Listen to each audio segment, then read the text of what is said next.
দীর্ঘ প্রতীক্ষার অবসান। অবশেষে কমলপুর শহরে মনোরম পরিবেশ উদ্বোধন হল কমলপুর ক্রিকেট অ্যাসোসিয়েশনের অধীন আধুনিক ক্রিকেট স্টেডিয়াম ও অফিস কক্ষ। প্রদীপ প্রজ্বলন ও ফলক উন্মোচনের মাধ্যমে এদিন এই দুটি স্থাপনার আনুষ্ঠানিক উদ্বোধন করেন রাজ্যের মুখ্যমন্ত্রী প্রফেসর ডক্টর মানিক সাহা। এই শুভ অনুষ্ঠানে মুখ্যমন্ত্রীর সঙ্গে উপস্থিত ছিলেন রাজ্যের যুব ও ক্রীড়ামন্ত্রী টিঙ্কু রায়, স্থানীয় বিধায়ক মনোজ কান্তি দেব, ত্রিপুরা ক্রিকেট অ্যাসোসিয়েশনের সহ সভাপতি উপানন্দ দেববর্মা, সম্পাদক সুব্রত দে এবং কমলপুর ক্রিকেট অ্যাসোসিয়েশনের সভাপতি রাজেন্দ্র দাস। উদ্বোধন অনুষ্ঠানের পর স্টেডিয়ামে আয়োজিত হয় একটি আমন্ত্রণমূলক প্রীতি ক্রিকেট ম্যাচ, যেখানে মুখোমুখি হয় পশ্চিমবঙ্গের বেঙ্গল টাইগার ও ত্রিপুরা ক্রিকেট অ্যাসোসিয়েশনের জেনারেল বডি। ম্যাচে টস করেন মুখ্যমন্ত্রী ডক্টর মানিক সাহা।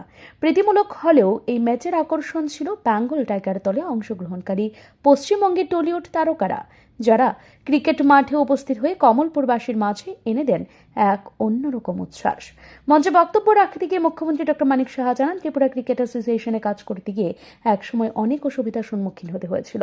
তখন ক্রিকেট শুধু শহর কেন্দ্রিক ছিল, মহকুমা এলাকায় কোনো পরিকাঠামো ছিল না, ফলে সেসব এলাকা থেকে প্রতিভা উঠে আসতে পারত না।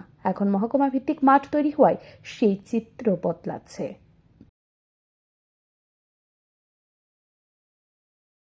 বলেছেন, আমিও যখন সভাপতি ছিলাম খুব সমস্যা হতো যে আগরতলা শহরেরই যারা প্লেয়ার আছে বিভিন্ন ক্লাবের, কিন্তু সাব ডিভিশনাল লেভেলে যেখান থেকে পাইপলাইন থেকে সাপ্লাই হবে সেটা কম ছিল।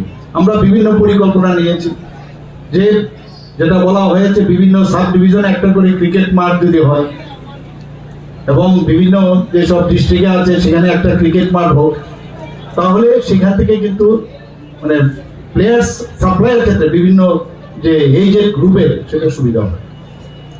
আমাদের এখানে আমার মনে আছে যে আমি সারা ত্রিপুরাতেই আমি তখন ঘুরেছি বিভিন্ন জায়গায়, এখনো অনেক জায়গায় মানে ক্রিকেট মাঠ নিয়ে সমস্যা আছে। গতকালও আমার কাছে একটা ফাইল এসছে ক্রিকেট অ্যাসোসিয়েশন থেকে, বলছে ওখানকার যারা বিভিন্ন ব্যক্তিরা আছেন তারা আমার কাছে আহ্বান করেছেন, যেমন আপনার সাবরুমাই।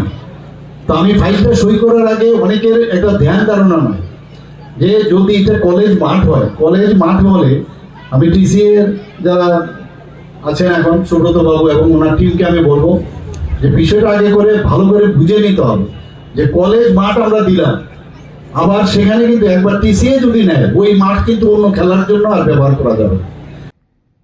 যুব ক্রীড়ামন্ত্রী টিঙ্কু রায় বলেন, আগেকার সরকার খেলাধুলাকে শহরের মধ্যে সীমাবদ্ধ রেখেছিল, মাঠগুলিও ছিল শহর কেন্দ্রিক, কিন্তু বর্তমান সরকার চাইছে মহকুমাগুলিতে পরিকাঠামো গড়ে তুলে ছেলে মেয়েদের খেলাধুলার প্রতি আকৃষ্ট করতে।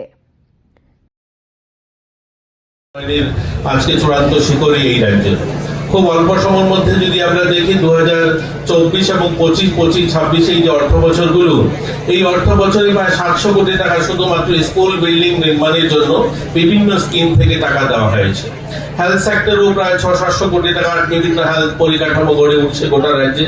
নেশামুক্ত হসপিটাল তৈরি হচ্ছে জেলায় জেলায়, একটা বড় নেশামুক্ত হসপিটাল তৈরি হচ্ছে আমাদের বিশ্রামগঞ্জে প্রায় 100 কোটি টাকায়। মা এবং শিশুদের জন্য প্রায় 200 কোটি টাকার বিল্ডিং তৈরি হচ্ছে জিবি হসপিটালে। আইজিএম এ প্রায় 200 কোটি টাকার সেখানে ছাত্রাবাস যারা ডাক্তাররা থাকবেন তাদের জন্য তৈরি হচ্ছে। এই ধরনের অসংখ্য অগণিত পরিকাঠামো গোটা রাজ্যে গড়ে উঠছে।